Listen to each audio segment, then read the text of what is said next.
Terima kasih Bapak Kapolres Aceh Utara kepada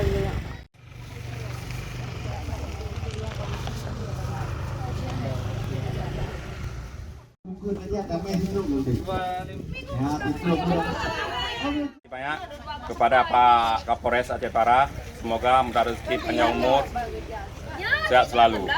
Telah diadakan sembako murah. Terima kasih Pak.